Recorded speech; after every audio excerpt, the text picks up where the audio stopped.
Um dia, você e eu vamos estar diante de Deus. O que você vai dizer para Ele quando você chegar naquele dia? Começo dizendo que nós vamos tratar aqui contra a cultura, contra o que nós vemos aí fora, contra o que nós vemos inclusive em algumas igrejas. Não é popular, não é agradável de se ouvir e é muito radical. A minha função e a função de qualquer um que se propõe a falar da palavra, a falar de Cristo, é apresentar a palavra, apresentar o que a Bíblia diz. A única base que nós temos para ouvir Deus falar é a palavra dele. Deus usa profetas, mas profetas que falam da palavra dele e não de ideias que eles possam ter, por mais eloquência que eles possam ter. Tudo na palavra é contra a cultura. Nós começamos há 2 semanas uma série de estudos sobre Gênesis. E hoje existe uma pseudociência que é totalmente contrário à narrativa de Gênesis. Isso é contra a cultura. Nós olhamos hoje para o casamento e hoje, como eu até mencionei há um tempo atrás, no site da Globo, o casamento entre 3 mulheres. É contra a família, a cultura e a família descrita na cultura e a família descrita na palavra são antagônicas. Aí você pode ter 2 pais com um filho, uma filha, 2 mães, um filho e uma filha. Na sexualidade, que envolve isso, hoje, eu vi hoje na reportagem da Folha de Londrina, que acabou de começar uma nova novela, onde tem um casal de senhoras que estão unidas há 30 anos. É contra também a definição do amor que especialmente a mídia passa. Amor para a mídia é paixão. O amor de Deus não tem nada a ver com paixão. Você e eu vamos ver, ao apresentarmos os textos, de maneira muito clara, que não se trata de opinião e nem de interpretação, como uma vez eu ouvi. Eu falava para alguém do Evangelho, eu falei, essa é a sua interpretação. O que eu e você vamos ver aqui na palavra não tem nada a ver com a minha ou a sua interpretação, é absolutamente claro.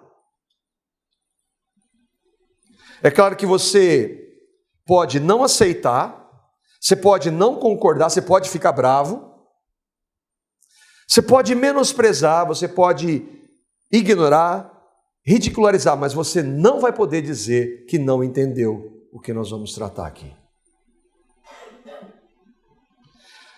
Você vai entender não porque eu tenho o poder de convencer você ou que a minha apresentação seja convincente ou a minha argumentação seja boa. Você vai entender porque é Deus falando pela palavra dele.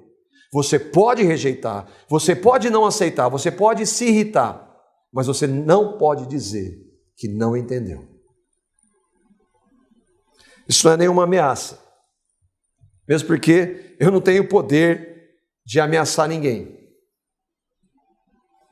Eu não tenho poder sobre a sua vida, sobre as suas decisões, as suas respostas, as suas escolhas. Sinceramente, eu até gostaria de poder convencer você, mas graças a Deus que eu não posso.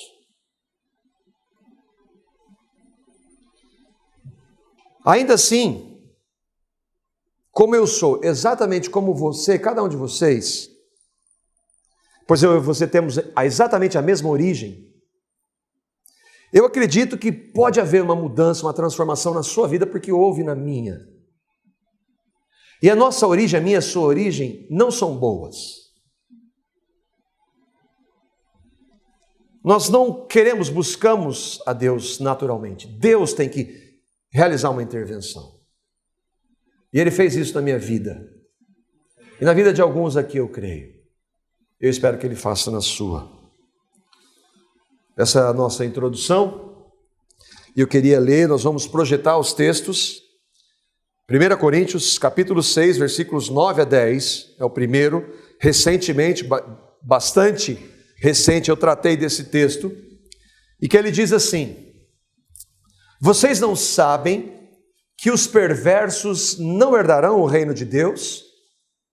Não se deixem enganar, nem imorais, nem idólatras, nem adúlteros, nem homossexuais, nem ladrões, nem avarentos, nem alcoólatras, nem caluniadores, nem trapaceiros herdarão o reino de Deus. Não se deixem enganar, nem os perversos ou as pessoas más. Poxa, então eu já estou fora dessa aí. Não herdarão o reino de Deus. Não herdar o reino de Deus é não estar na presença dele quando essa realidade aqui acabar. Não vai para a presença de Deus, não estarão na presença de Deus, estarão condenados eternamente fora da presença de Deus. São aqueles que não nasceram de novo, que não receberam a Cristo como Salvador e Senhor, que não têm uma experiência genuína de conversão, ainda que muitos se dizendo crentes evangélicos ou religiosos. Nem imorais, imoral é do grego porno, de pornografia, por exemplo, e tudo que está relacionado a isso. Nem os idólatras que veneram imagens, que se prostram diante de imagens, sejam elas quais forem, de deuses ou de santos.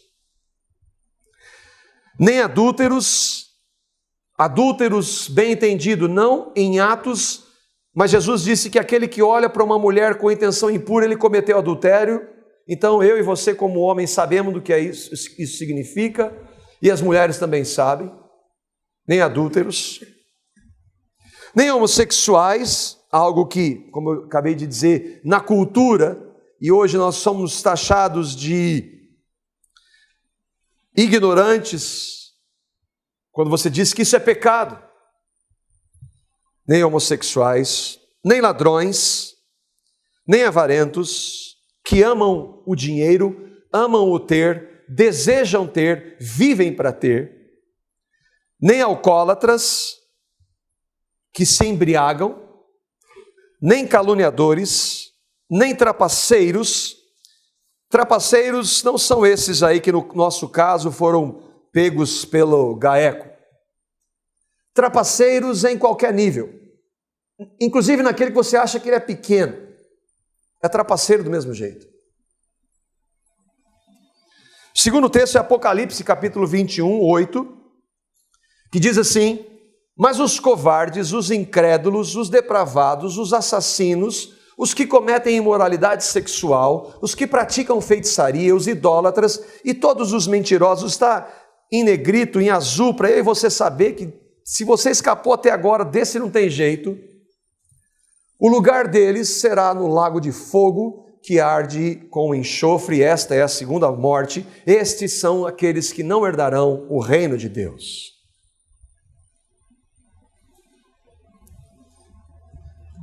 Ninguém aqui escapa. Ninguém aqui escapa. A começar por mim. Eu disse que ia ser contra a cultura. Eu disse que ia ser impopular. E disse que ia ser meio radical. Se você prestar atenção na sua vida, se você for sincero, ainda que totalmente sincero ninguém é, porque nós temos um coração que é desesperadamente corrupto, nós não conseguimos ser totalmente sinceros, mas não precisa ir tão longe, você vai ver que você se encaixa em pelo menos um, e eu e você sabemos que não é somente um nessa relação. E de acordo com esses dois textos, há outros, nós não herdaríamos o reino de Deus, e nosso destino justamente seria lago de fogo e enxofre. Apesar de serem comuns, eu gosto da definição de um irmão, que o que acontece aí fora pode ser comum, mas não é normal. Apesar de serem comuns, essas ações, esse tipo de fala ou conversa, esse tipo de pensamento, a Bíblia chama, tem um nome muito claro, muito impopular, inclusive hoje, por incrível que pareça, na igreja que se professa evangélica, que se chama pecado. O evangelho vem tratar com pecado, não vem resolver problemas. O evangelho vem tratar com o nosso maior problema, que se chama pecado. Ele não vem satisfazer as nossas necessidades, muitas delas frutos de nossos desejos pecaminosos. De acordo com Deus, e não com o que eu acho, concordo ou aceito, pessoas que vivem nessas práticas, por consequência, não se importam, não se arrependem, racionalizam, justificam, fazem piada, essas pessoas são condenadas. É isso que o texto diz. Por mais difícil que seja. Para muitos, isso é pura ignorância, radicalismo. Especialmente no nosso tempo. Alguns vão dizer, o que é que tem? Como eu vi recentemente, o que é que tem? As justificativas para se viver no pecado são muitas. Uma delas é que traz prazer. Hebreus disse que alguns desejaram seguir ao Senhor e elas não se entregaram aos prazeres momentâneos que o pecado traz. O pecado traz prazer momentâneo. Ele traz e ele foca o prazer. E você vai no prazer, mas ele não mostra que é momentâneo. E o pior, ele não mostra quais as consequências.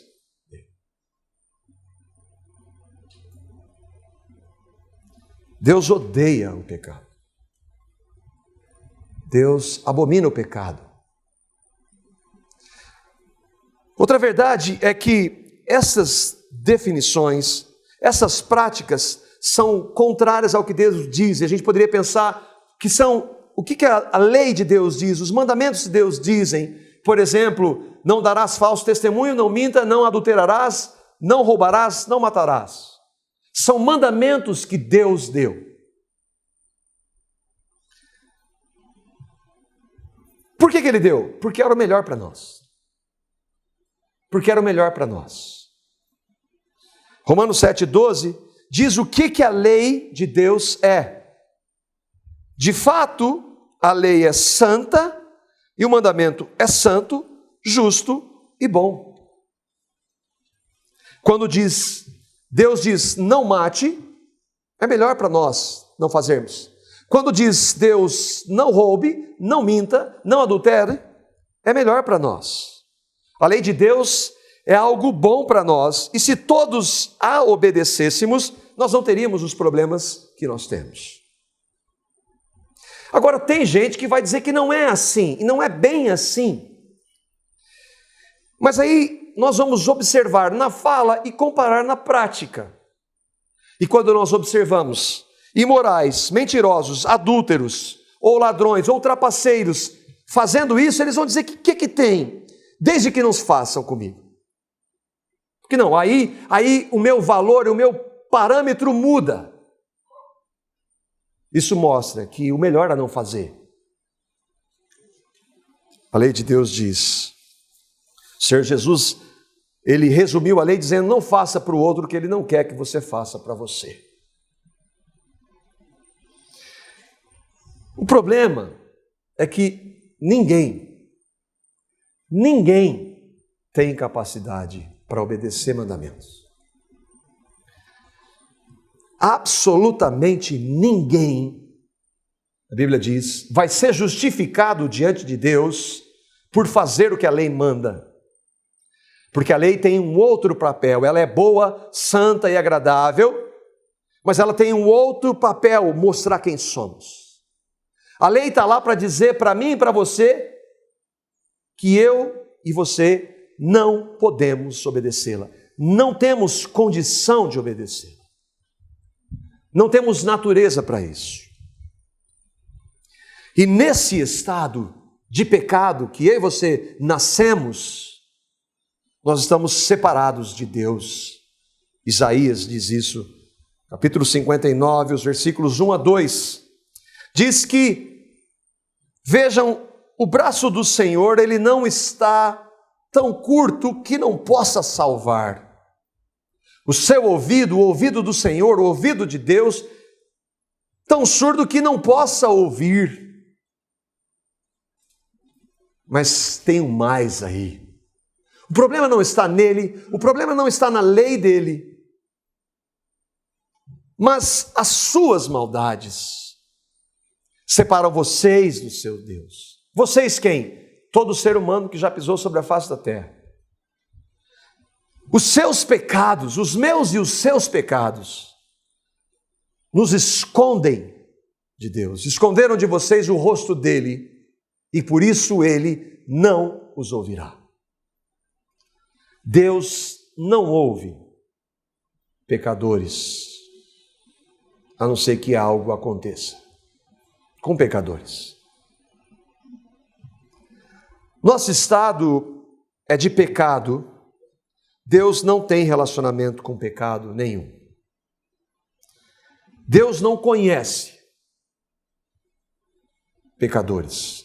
Não conhece no sentido de saber, é lógico que ele criou tudo. Os fios de cabelo de cada um de nós aqui estão todos contados. Eu lembrei de um pastor, se bem que em alguns casos não é tão difícil contar assim, mas todos estão contados. Isso significa que Deus é soberano, está no controle de tudo. Ele nos conhece, antes de nós falarmos algo, ele já sabe. Mas ele não tem relacionamento com pecadores. O conhecer bíblico é esse. E quando a gente olha isso, a dureza de que isso é, que essas verdades são, aí alguns vão dizer, mas onde está o amor de Deus? Deus não é amor? É, 1 João, capítulo 4, versículo 8. Diz, aquele que não ama não conhece a Deus, pois Deus é amor. Deus é amor. O problema é associar Deus é amor com tudo aquilo que a gente viu até agora. Porque condenação não é o diabo que condena, é Deus. Jesus, quando disse, não temam aqueles que matam o corpo, temam antes aquele que pode fazer perecer no inferno tanto a alma quanto o corpo. E esse quem é? O diabo? Não, ele, Jesus. Ele pode fazer. E é ele que nós devemos temer. Como é associar esse Jesus que diz isso e que fala mais de inferno do que céu com amor? Inclusive na igreja evangélica, muitos questionando isso, alguns dizendo que não existe inferno, que o Deus que é amor, ele não pode permitir o inferno. Só que Deus, ele não é só amor. E bem entendido, só, nós vamos ver que o amor de Deus é incompreensível. Não é só no sentido de que não é esse atributo, Deus não tem só esse atributo. Deus, ele é também santo. 1 Pedro 1,16 diz assim, pois está escrito, sejam santos, porque eu sou santo. Pedro está falando para cristãos aqui, e lembra que nós cantamos, pelo sacrifício de Cristo, ele já nos fez santos, por meio de Cristo ele já nos vê santos, e é para esses que já creem que ele está falando, sejam santos no vosso proceder, algo que já aconteceu no seu interior. Ele não está falando para quem não crê em Cristo, porque é impossível para alguém que não crê em Cristo ser santo. A palavra santo significa separado, e o separado aqui está relacionado a Deus. Deus está separado do pecado. Deus é luz, ele não tem relacionamento com trevas, ele não pode ter. Há coisas que Deus não pode? Sim, ele não pode abrir mão da sua santidade, porque ele é santo, ele não muda. Deus é amor, sim, mas o fato dele ser amor não muda o fato dele ser também santo. Ele é amor, ele é santo. E por ser santo, ele não compactua com nenhuma forma de pecado. E é por causa da sua santidade, devido à sua santidade, que ele tem ira contra o pecado. Romanos 1, versículo 18, diz, do céu Deus revela a sua ira contra todos os pecados e contra todas as maldades das pessoas que, por meio das suas más ações, não deixam que os outros reconheçam a verdade a respeito de Deus. Deus do céu revela a sua ira contra todos aqueles que detêm a verdade pela injustiça.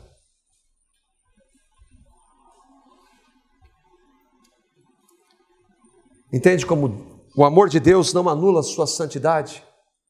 É Paulo que está dizendo aqui.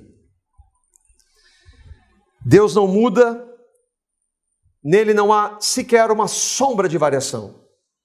O Deus do Velho Testamento não mudou. Ele é o mesmo. Alguns dizem, não, o Deus do Velho Testamento é um, e agora do Novo é outro. Não. O Deus do Velho Testamento é o que apontava para o Deus do Novo Testamento, que se faria homem, para mostrar que sem Ele, ninguém pode mudar esse estado aqui. É por essa razão que, se nós optarmos por viver na prática do pecado, algo que Deus abomina, não é possível conhecê-los. Não é possível conhecer a Deus. E o papel da lei é mostrar o quê? É um espelho. É para eu olhar e falar, meu Deus, eu sou um pecador. Alguns vão dizer e vão preferir o pecado. Vão continuar no pecado. E vão até dizer, não, mas Deus é amor. Justificar o seu pecado. Mas quando esse Deus fala comigo, Ele vai me mostrar pela lei dele, meu Deus, eu sou um pecador. E agora? E agora, né? Porque não escapa, nenhum de nós escapa aqui dessa realidade. Mas há um outro atributo que Deus também, nele não há mudança, Deus é justo. Deuteronômio 32:4 diz, todos os seus caminhos, os caminhos de Deus, são juízo. Deus é fidelidade e nele não há injustiça. Deus é justo e reto. Eu queria que você se atentasse agora nessa questão e olhar as duas outras, santidade e amor. Em Deus não há injustiça. Deus é justo. O que é justo? Pergunte para qualquer um de nós. Nós não sabemos o que é justo. Justiça de Deus significa que Deus não erra, nunca. Que Ele jamais favorece quem quer que seja. Que Ele é totalmente imparcial em uma decisão. E que Ele age em absoluta conformidade com o que é certo, correto, sem erro, sem pecado. Isso é justiça de Deus. E diga lá que eu e você sabemos o que é isso. Não, porque não há nenhum justo. A minha e a sua justiça, elas variam. Depende da situação, depende com quem eu estou falando, depende se eu vou ofender, depende dos meus interesses.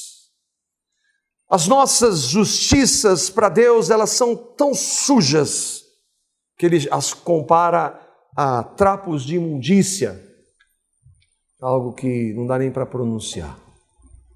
Mas Deus não é assim. Deus é absolutamente justo. Quando Deus julga, Ele julga segundo o seu padrão de justiça. Daí então, como você e eu vamos chegar diante dele, vamos falar o que para Ele? Porque se for o meu padrão, se eu for julgar, o meu padrão, de repente, quanto de você me oferecer, eu posso baixar o meu padrão de justiça. Ou os elogios. Mas Deus não se vende como nós fazemos. Quando eu e você estivermos diante dele, ele vai se julgar no segundo padrão dele.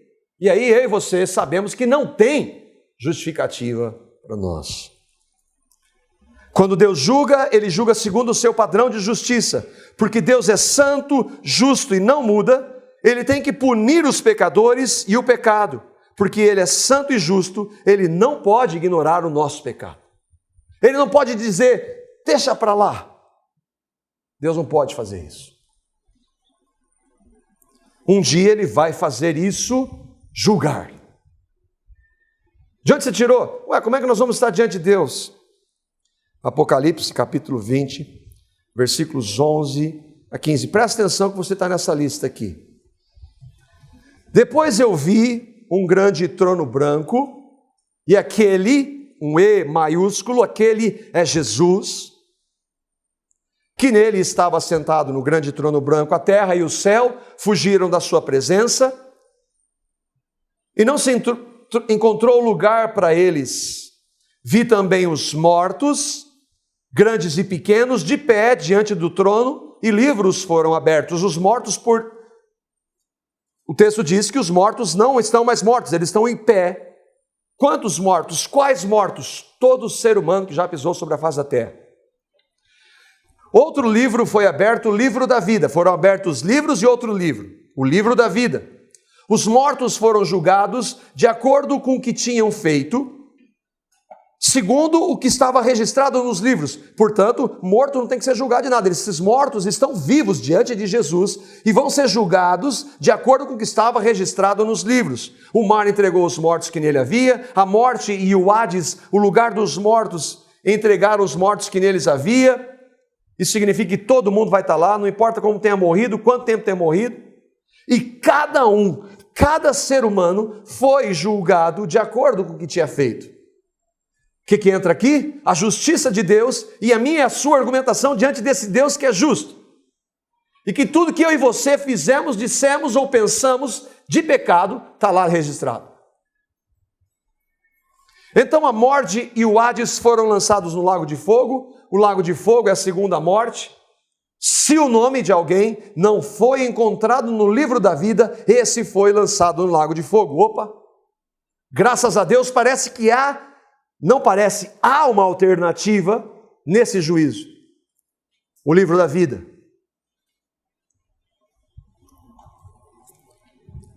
Por que eu falei, presta atenção? Olha para a sua vida.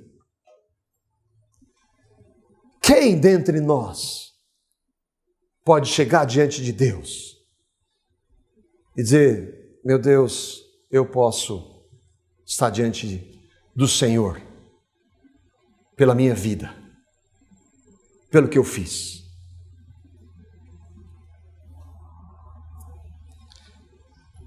Aí a gente começa a tentar racionalizar. Ah, bom, mas é verdade, todo mundo é pecador, eu sou, mas também eu não sou. Estava lá naquela relação, um assassino, eu nunca matei ninguém. Roubar, eu nunca roubei. Então, Deus, eu sei que eu sou um pecador, eu fiz algumas coisas assim. Eu não posso dizer adultério fisicamente, por exemplo, porque eu nunca adulterei fisicamente, mas já estou nessa, porque se eu olhei, eu já adulterei, então eu não vou tentar me defender. Mas eu nunca matei, eu nunca roubei. Aí Deus usa um homem, Tiago, capítulo 2, versículo 10, para nós entendermos. Porque quem quebra um só mandamento da lei é culpado de quebrar todos. Então, você nunca matou ninguém? Mentiu? Mentiu todo mundo. Mentiu. Todos os mentirosos, está lá. Então, nós somos culpados. Não há escapatória. Você está entendendo o que a gente está lendo ou não? Está claro o que eu estou dizendo? Ou melhor, o que a palavra está dizendo ou não? Não, mas essa é a sua interpretação. É o que a Bíblia diz, e a Bíblia é a palavra de Deus, é verdade ou não? Você está vendo, e eu e você estamos vendo claramente que não se trata de opinião, não se trata de igreja A, B ou C, nem de interpretação. Qualquer pessoa que com o mínimo de compreensão lê esses textos que nós estamos lendo, entende, mas você pode não aceitar, você pode não concordar, você pode ficar bravo, você pode menosprezar, você pode ignorar e ridicularizar, mas você não pode dizer que você não entendeu o que está escrito aqui.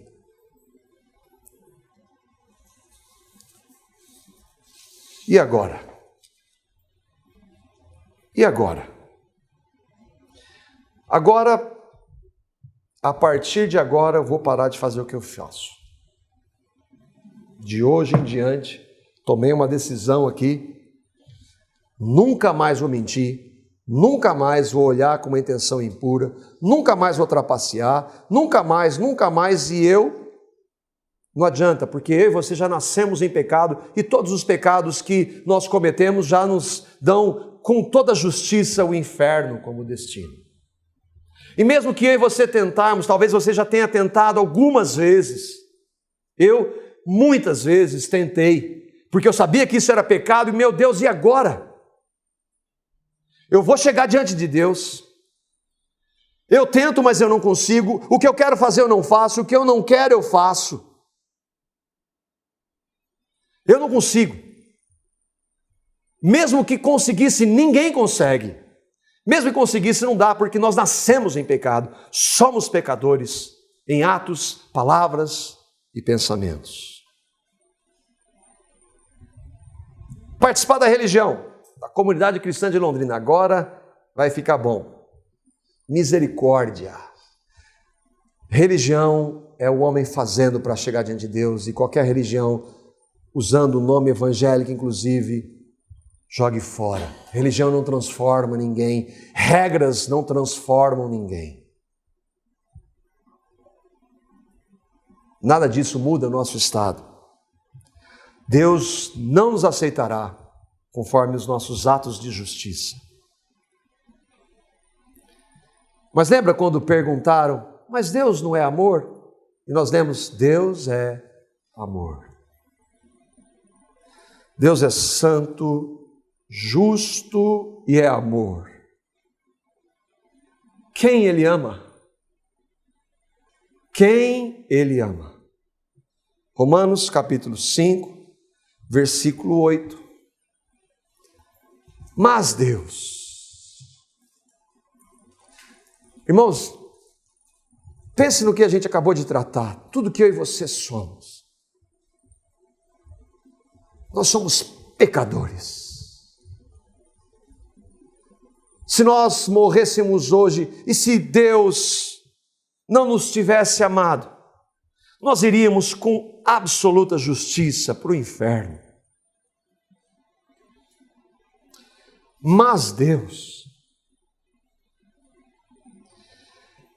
esse Deus prova o seu amor para conosco, pelo fato de Cristo ter morrido por mim, Marco, sendo tudo isso que eu acabei de ler. Deus prova o seu amor por nós, pelo fato de Cristo ter morrido por nós em nosso favor, quando nós éramos pecadores.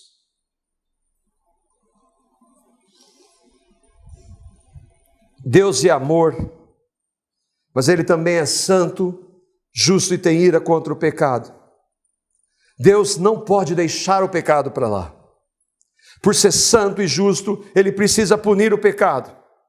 Mas por nos amar e por nos querer de volta, Ele não pode nos receber no pecado, pois Ele é santo. Ele precisa nos salvar do nosso pecado. Como Ele pode fazer isso? Dando uma lei para a gente seguir, a gente não segue. A gente não tem condição para isso. Ele dá a lei para nos mostrar quem pode nos salvar.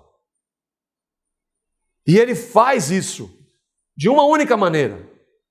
Não por nós, mas por Ele mesmo. Ele, Deus, diz, eu vou até aí. Eu vou salvar você, porque eu amo você. Só há uma maneira. Ele, Deus, na pessoa de Cristo, Deus Filho encarnado, sem pecado, pagou pelo meu e o seu pecado na cruz. Quem crê nisso? Quem crê nisso? Não tem como ficar, não considerar isso, esse tamanho amor. Ele não fez um favor, Ele não tinha que fazer isso. Ele nos amou sendo nós isso que nós somos, de acordo com os textos, e eu e você sabemos que somos isso.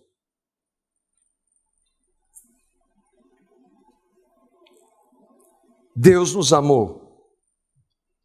Deus é justo.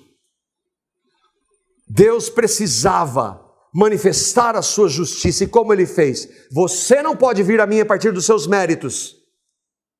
Eu não posso deixar de ser santo, eu não posso deixar de ser justo, mas eu providencio um meio pelo qual eu faço de você um justo, de você um santo. Eu vou até você, eu me faço homem na pessoa do meu filho, e na cruz eu levo o seu pecado por amor e totalmente de graça.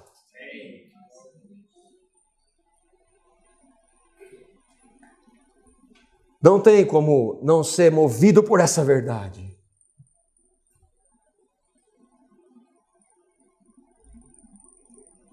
O Deus que é santo e justo, que não pode ver pecado. E todos os homens de Deus, quando estiveram diante dele, se prostraram no rosto no chão, porque não poderiam vê-lo, de tamanha sua santidade.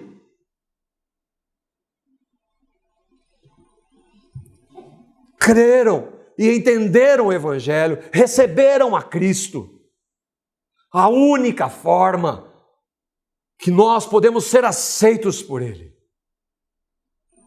Isso significa então que Jesus, porque Ele prova o seu amor para conosco, pelo fato de Cristo ter morrido por nós, sendo ainda pecadores, todos nós somos pecadores, significa que Cristo morreu por todos nós. João capítulo 3, versículos 16 a 19. Quer dizer então que não importa, porque o que Cristo fez vai salvar a todos.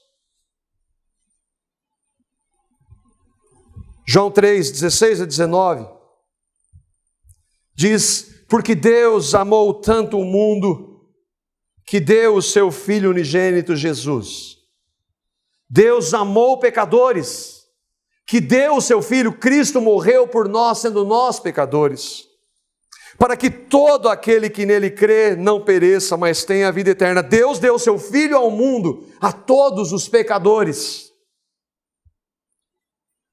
Deus enviou o seu Filho ao mundo, não para condenar o mundo, Ele veio para nos salvar. Para que o mundo fosse salvo por meio dele. Então todos são salvos? Não. Quem nele crê não é condenado. Quem nele crê não vai para o lago de fogo e enxofre. Quem nele crê não vai perecer. Quem nele crê não vai para o inferno. Quem em Cristo crê, não numa religião, não em tentar seguir regras, não em seguir os mandamentos, quem crer em Cristo não é condenado. Mas quem não crê já está condenado. Quem rejeita o amor de Deus já está condenado. Por quê? Porque não crê no Filho unigênito de Deus. E este é o julgamento justo de Deus. Que Deus é amor, é esse que vai condenar? Ele fez o tudo por nós. E nós rejeitamos o que Ele fez. O único meio que Ele tinha para salvar pecadores era o seu Filho Jesus na cruz. E se rejeitar o Evangelho, não existe alternativa. Por quê? Porque se eu e você vamos estar lá e nós vamos prestar conta das nossas vidas, e as nossas vidas, eu e você sabemos o que elas são. Nós precisamos de um advogado. Jesus é o nosso advogado. Ele é o nosso mediador. É Ele pelo que Ele fez na cruz. Ele lá na cruz levou o meu e o seu pecado. No sangue, por mais pecadores que eu e você fôssemos e somos, Ele nos perdoou totalmente. Na sua ressurreição, Ele nos deu uma nova vida, Ele nos justificou, Ele nos regenerou, por amor e de graça.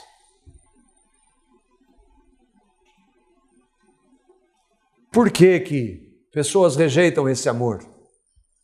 A luz veio ao mundo, a luz é Jesus. Mas os homens amaram mais as trevas, o pecado, e não a luz, porque as suas obras eram más. Eu não quero Jesus, eu quero o meu pecado. Não porque Ele não possa, não porque Ele não tenha poder. Eu sou salvo hoje, então eu sou melhor do que aquele lá que não foi, né? Não. Se eu e você cremos hoje, foi porque Ele revelou, pela sua graça, pela sua soberania, porque Ele quis, por amor. E eu e você rejeitávamos. Nós poderíamos até não dizer isso explicitamente, mas eu e você não buscávamos, rejeitávamos. Até que um dia Ele vem pelo Espírito e revela o que Cristo fez. E por isso, se eu e você conhecemos pessoas que estão nesse estado, nós devemos clamar por elas, falar de Cristo para elas. É claro ou não que a gente viu aqui? Os textos são claros, a palavra é clara ou não? Você pode não aceitar, não concordar, ficar bravo, menosprezar, ignorar, ridicularizar, mas você não vai poder dizer que o que nós lemos aqui é verdade. Quando uma pessoa nasce de novo, quando o Espírito Santo mostra para ela quem ela é, e pelo Espírito, a bondade de Deus que nos conduz ao arrependimento, nós dizemos, nós não colocamos mais culpa em A ou B. Na situação nós dizemos, meu Deus, eu sou um pecador, tem misericórdia de mim. É o Espírito Santo já falando e nos mostrando quem nós realmente somos pecadores. E meu Deus, eu vejo pela sua palavra que nesse estado eu estou separado, eu não posso. Mas a tua palavra diz que o Senhor me amou mesmo assim, eu não consigo entender. Mas eu recebo o teu amor pela fé, eu creio no que Cristo fez, ainda que eu não veja, ainda que eu não sinta, ainda que eu não tenha provas, eu creio no que Cristo fez por mim, por amor e de graça. Isso é o Espírito Santo revelando para pecadores. Se você talvez foi incomodado, o que você deve fazer? Quando Pedro pregou a primeira vez, ele falou com outras palavras daquilo que nós vimos aqui. E ele pregou aquela palavra. E aquelas 3.000 pessoas foram impactadas pela pregação e ação do Espírito Santo que levou-as a uma ação. Eles eram conterrâneos de Pedro, judeus, e disse, irmãos, porque estava Pedro e os demais apóstolos, irmãos, conterrâneos, o que nós vamos fazer? A Bíblia diz que os seus corações, eles ficaram compungidos, eles ficaram impactados, tristes, compungidos os seus corações, e perguntaram para Pedro e os demais, o que nós vamos fazer diante disso? Porque eu estou vendo que é isso mesmo que eu sou, eu não posso mudar. E Pedro diz, arrependam-se, arrependam-se, creiam no que Cristo fez.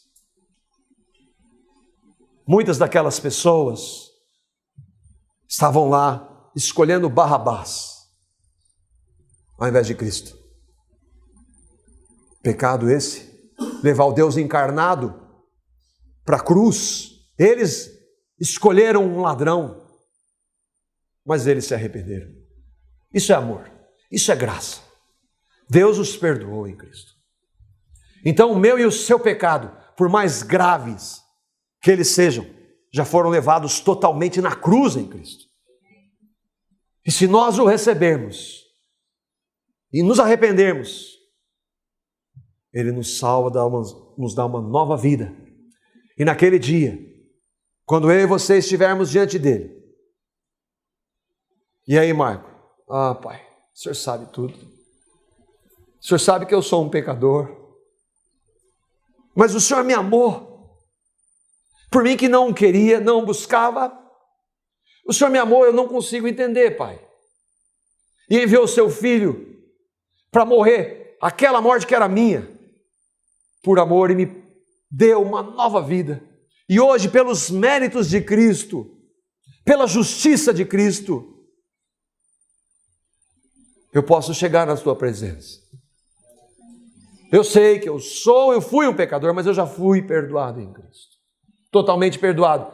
Dos que eu cometi antes de crer, dos que agora eu porventura cometo e dos que eu venho ainda a cometer, eu já fui absolutamente, totalmente perdoado em Cristo. Nós estávamos conversando aqui no início, que você pode perder a salvação. Ninguém que genuinamente foi salvo em Cristo perde salvação, porque nós somos salvos pela graça, pelos méritos de Cristo, pelo que Cristo fez. Como é que eu posso perder algo que Ele deu, que Ele revelou? e que me deu antes da fundação do mundo, que deu eternamente. Não se perde salvação. Quem crê em Cristo morre crendo nele. Há lutas, há derrotas. Nós às vezes pecamos, mas aí nós olhamos para o nosso advogado. Jesus é nosso advogado. Às vezes o diabo vem acusar e eu falo, vai ter com Jesus. É o meu advogado, quem pode contra ele? Um dia você vai estar diante de Deus. O que você vai dizer para ele?